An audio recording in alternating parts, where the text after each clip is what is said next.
Good afternoon, awesome people. Uh, Welcome to Long Beach, friends. I'm still here again for a few days. Now, in the next 10 or so minutes, I want to tell you about a friend of mine who I've been in touch with for a while now. And like many of us, he's had his wonderful plans of returning to Kenya. And unfortunately for him, he is going through divorce, and that has completely destroyed his plans of moving back. Now, he's not the only one. Many of us want to go back, but unforeseen circumstances pop up. And it is important to talk about this thing so that as you plan your move back to the motherland, you are keeping in mind some of the things that could really change your plans. Now, eventually, he's going to move back, but his timeline has been thrown off completely. Nobody gets into marriage hoping to be divorced, but these things happen. So we are just re strategizing, changing plans because he is not going home anytime soon as he anticipated. But before we unpack all of that, friends, actually, it's the weather is really wonderful. I don't know if I can show you. There's probably too much light in Long Beach right now. The weather is fantastic. I can actually put on shorts. One of the reasons why I can live in Long Beach compared to many other places in the U.S. So yes, it's wonderful. But let me see this video. It'll be Thanksgiving. So before I show you all of that, I want to just give you a glimpse of how we survive prison. Usually one of the things I do to just power down a little bit is just listen to old people music. And old people music that we grew up with in the 70s, 80s, and 90s. So let me show you what I have here, explain to you a little bit, and then we'll move on to our important topic.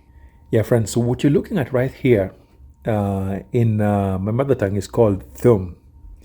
So a thum is something that younger folks may not know, but this thing really brings excellent memories from back in the 70s, 80s, and 90s. So I'm going to show you what I do with it. But first of all, let me show you the albums that I'm going to play, not now, but maybe later on. So this is one thing that cannot miss out of my collection. If you know, you know. The second album that you will not miss out of my collection is this one here. There is no Christmas without Bonnie M for people who grew up around my time. And for me, I play Christmas music all the time. In fact, I start my Christmas season in October. Now, there's more of this, Bonnie M. I've got plenty of these. Now, if you have Gen Zs watching, please tell them what these are. I cannot explain. You got to know on your own. Lady Smith, Black Mambazo, right from South Africa. I love, love, love South African music. And of course, here we have this one right here. If you grew up in my time, 70s, 80s, 90s, you know there is no Christmas without this dude here. So I've got plenty of those. Let me see if I can whip up give me a minute. Yeah, so let me see if I can whip it up. Like I said, these things are things that you only know if you're old enough. If you're old. And by the way, you're supposed to handle them very carefully, not touching anywhere. But since I'm filming and playing with one hand, I'm probably gonna have to, all right, then have to lift it up and then hold the ite and just bring it down and let them play. These are the sort of things that I do to survive prison. Oh Mario, Luka kamwasi yo mokobala. Mario mosalo de kolinga ba mama mobokoli. Basuka yote. Ah. Lelo makambo lobi makambo na lebi lelo bitumba lobi koswana na baye na boyi ko bebisa ndoto na matanga na lebi Mario na lebi Mario na baye. All right, friends, I nearly got carried away. I was just listening to me. I almost forgot that I was filming something. Anyway, friends, that is Luambo Luanzo Makiedi, one of my all-time favorite Congolese music. And by the way, Kenya loves Congo like nothing else. So anyway, friends, my friend is in a little bit of trouble, meaning that his plans to relocate back to Kenya are going to change significantly. So first, And again, I have his permission to share what I'm going to share with you. He's got 3 kids, and 2 with one woman and 1 with another. Both ex-wives. Life happens, so stop judging people. So what's happening is that one of the former wives is actually a white woman with the eldest son. And unfortunately, this woman does not want the son to have anything to do with Africa, and made sure that the courts allowed that. So first of all, he can't even travel with his son, though the son is a lot older. So as soon as he turns 18, that'll be different. But as of now, he cannot go to Africa with his son. As some of you know, even when it comes to passport, you cannot even go renew your children's passport without the consent of the other parent. In fact, every single time I've had to renew my kids' passports, I've had to go with Minodede. Like, you just can't walk around and get that. And sometimes actually courts will prevent international travel. Because again, custody issues become really complicated when you cross the border with kids. Like, I can decide to go to Kenya with a kid, and if I give up my US citizenship, the United States has almost no jurisdiction on my body. And so it's really difficult to bring kids back. In fact, there are countries that have laws to prevent things like that.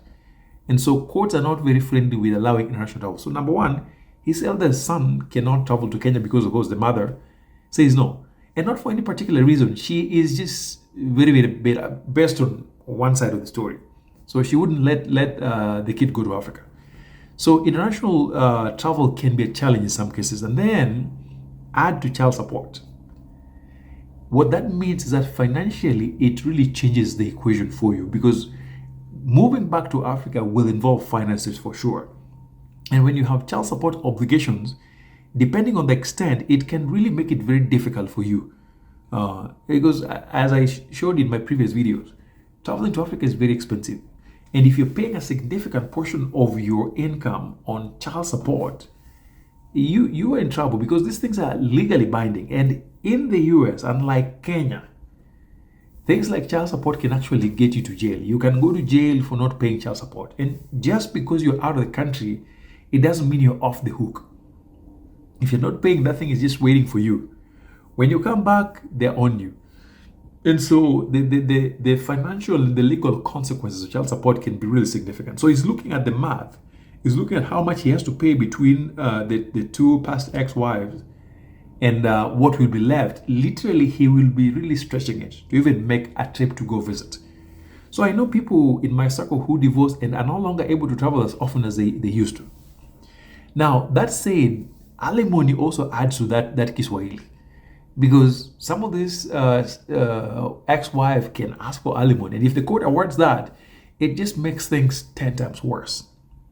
So financially, divorce can really, really mess up with your plan to move back to Africa. Oh, and by the way, you all know that I help people with construction, relocation to Africa. If you need help, you need architects, my number is here. And if you're not subscribed yet, you gotta do that, because we are getting to 100K subscribers in about a month. Anyway, that said, then you have issues of immigration. There are people whose immigration status is tied to their spouses. And so if you divorce before all of these things are resolved, there's always a chance that things can go down south. It doesn't guarantee that you will lose your status, but yes, sometimes your status can be tied to, like say for example, you are on a visa. If you're on an F2 visa, meaning you're dependent on the F1 person. If you divorce, the moment your connection ends, your visa is done. So thankfully, my friend is not worried about that because he is a citizen. But for people with visas, divorce can really make it difficult, because then if you leave, you're going to have to go back to the embassy and apply using a different visa. that was my supervisor trying to come out. I forced them to take a nap because I want them to go do something while I marinate the turkey. So anyway, folks, related to the finances, I just learned, I didn't know this, that if you file for bankruptcy as an individual, apparently there's a part of your financial life that depends on the court, that the courts have to approve certain amount of spending, especially you're spending like 5,000 or 10,000, you have to go through the courts. So these things can come with the bankruptcy, which also ties you to other systems. But the worst part of it has to do with the emotional ties. when you eventually move and you have limited access to your children left in diaspora, it can be really tough. Some of us spend time in Africa. Like for me, I spent many months in Africa away from my kids. And honestly speaking, that has been one of the toughest experiences. Anytime I'm either in the US or at home without my kids, it's really tough. Now you can only imagine what it is like when you've moved and you're divorced and your partner is using the kids to fight the battles you have. It's a huge mess. So again, life happens. People divorce, whatnot, things happen. But if you're planning to move back and you're in the middle of something going on, think about what that really means. Because the reverse is also true. I've also seen people who just decide to take the kids, move to Africa, and then choose not to come back. Especially people who are financially independent of the United States. They just move to Africa, and then as long as they sit on the passport, it's almost impossible to get the kids back. So whatever happens, all I hope is that we can always agree. We can fail to work as partners. But that does not mean we have to fail as parents. Because I think parenting can be distinct from husbanding. We may fail to husband, but that doesn't mean we have to fail as parents. And I hope when these things happen, people are able to raise kids independent of whatever else they have going on. So with my friend, yes, he'll eventually move back to Kenya, but we just have to redo a lot of things, the plans. So much has to change because it's in a very different spot. Well, that's all I have for you this afternoon. Happy Thanksgiving all, and I'll see you tomorrow. Bye.